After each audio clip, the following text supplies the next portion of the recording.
What up, everyone? This is Mr. Lord, Dr. Professor, Dark Joker, with another edition of Where, Pick, and Dare, where I pick games for the various games that are occurring tomorrow.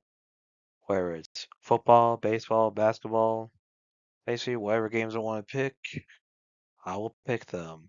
With all that being said, on with the video. MLB,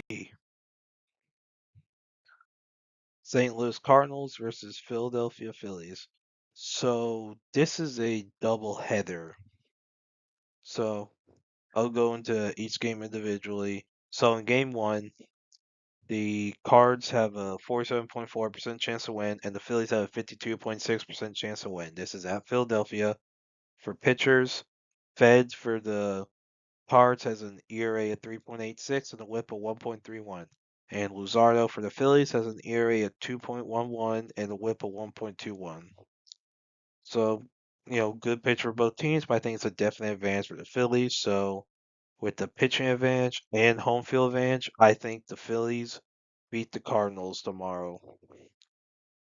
Okay, and for game two, there's not a matchup predictor game, so I can't say anything about odds. But like game one, this is at Philly. So for pitchers, Gray for the Cards has an ERA of 3.5 and a WHIP of 1.08. And Nola for the Phillies has an ERA of 4.89 and a WHIP of 1.35. So, decent, good pitching for Gray, not necessarily great pitching for Nola. So I think the advantage is in the favor of the Cards. So despite the home field advantage that the Phillies have, I think the Cards win game two of the doubleheader. Arizona Diamondbacks versus San Francisco Giants. So the Diamondbacks have a 40.8% chance to win, and the Giants have a 59.2% chance to win. This is at San Francisco for pitchers. Rodriguez for the Diamondbacks has an ERA of 6.86 and a WHIP of 1.67. And Hicks for the Giants has an ERA of 5.82 and a WHIP of 1.41. So not necessarily good pitching for either one. That's bad. Those are not good ERAs for either team. So but the advantage is in the favor of the Giants.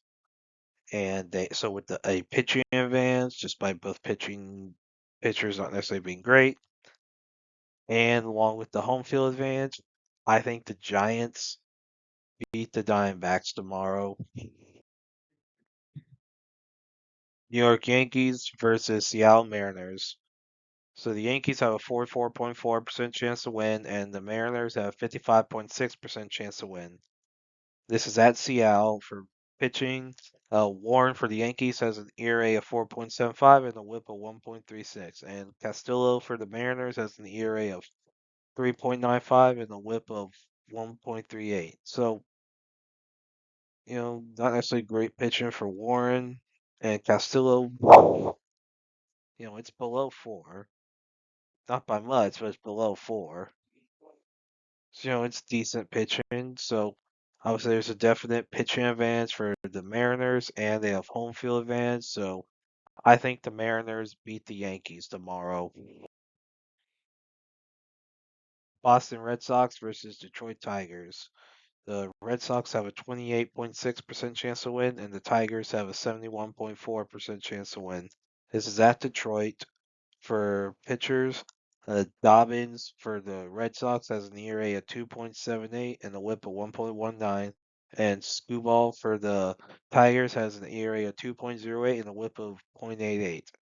So that's good pitching for both teams, but kind of like a slight edge in favor of the Tigers, but still that's good pitching for both teams. So with the pitching advantage and the home field advantage, I think the Tigers beat the Red Sox tomorrow. Kansas City Royals versus Houston Astros. The Royals have a 32.3% chance to win, and the Astros have a 67.7% chance to win. This is at Houston. For pitchers, Lorenzen for the Royals has an ERA at 3.57 and a WHIP of 1.26. And the Astros have not picked a pitcher at the time of recording this. So I mean, so for Lorenzen, he has a record of 3 wins, 3 losses, pitched 45 in the third innings. Allowed 43 hits, 40 strikeout. He's done 40 strikeouts, 14 walks, and 8 home runs. It's not bad. That's pretty good. So that leaves a lot of uncertainties on the pitching side for the Astros. That doesn't necessarily inspire a lot of confidence, despite them having a 67.7% chance to win. I mean, that's a lot of that's going to do with them being at Houston. So home field wins does matter here. So, but I can't bank on that too much. I think pitching's too important. As I've proven in a lot of these videos, I've proven how much I value the pitching. So I think with no reported pitcher, it doesn't inspire enough confidence for me to say that home field advantage is enough for the Astros to win. So I think with the good pitching from, and since this is good pitching from Lorenzo, in my opinion, it feels like awful pitching.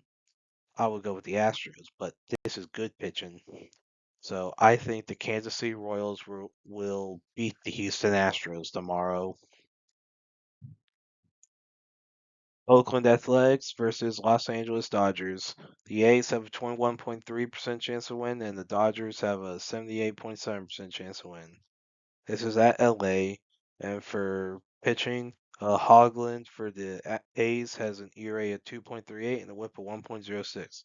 And Yamamoto for the Dodgers has an ERA of 1.8 and a WHIP of 0.98. So that's a pretty good pitcher for both teams. Like this is a good pitching matchup, but it's a slight advantage for the Dodgers. So with the pitching advantage and the home field advantage, I think the Dodgers are beating the A's tomorrow. NBA, New York Knicks versus Boston Celtics, Game 5. So the Knicks are up 3-1 in the series, and they have a 58.6% chance to win. And the Celtics have a 41.4% chance to win. This is at Boston. And so, yeah, Boston, they're down a player with, that big injury to Tatum. In game 4, he's probably going to be, I'm assuming he's out. I mean, I think he had surgery or he's about to have surgery or something. I can't remember exactly whether he's just had surgery or he's about to have surgery. So he's probably not playing this game. Probably not. You know, basically that's gonna really hurt the Celtics because he is a good player. He has played well for them.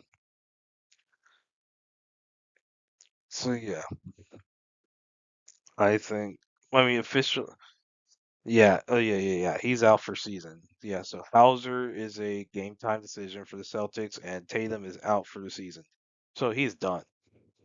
And of course, if the Knicks win, of course everyone's done for the season on the Celtics. So, I mean, this is at Boston. That's gonna be a big home field advantage. But of course, the Knicks are riding off some momentum. They only need one more win to make it to the finals. And I think, despite the Tatum injury, I think with it being at Boston, I think that team does rally a little bit and wins Game 5 against the Knicks to make the series 3-2. Golden State Warriors versus Minnesota Timberwolves. The Wolves are up 3-1 in the series, and they have a 65.4% chance to win, and the Warriors have a 34.6% chance to win. This is at Minnesota. So, so Steph Curry is out. And from what I'm seeing, His estimated return date is May 18th. So that's assuming that's of course that's assuming the Warriors win and hang on to you know play long enough for him to come back. So Curry's out. Steph Curry's out. That's gonna hurt the Warriors with his 3-point shooting. I mean, the dude's that guy's a freaking sniper. I mean, he's the sniper of the NBA. So yeah. So is that Minnesota? Some home field advantage there. I mean, may not be like the biggest fan base in the NBA, but it's gonna be home field advantage. That's good. Like there'll be people there. I mean, probably to see like someone like obviously all the players like that the Wolves have, and then some of the healthy ones that the Warriors have. So it could be a decent crowd there. Home field advantage could help the Wolves, and the Wolves are riding some momentum where they only need one more win to make it to the next round, whereas the Warriors need to win all three. Which without Curry, I don't know if they're going to be able to do that. But in this game, with it being at Minnesota and with the injury to Curry, I think the Wolves are winning Game 5 to make the series 4-1, and they will move on to the next round. And that's it for picks. Thank you for watching. Thank you for listening to my picks. Do you agree with them? Do you not? If you have different picks, you can put them in the comments. But other than that, please like, subscribe, and all that. Thank you for listening, and look forward to the next video.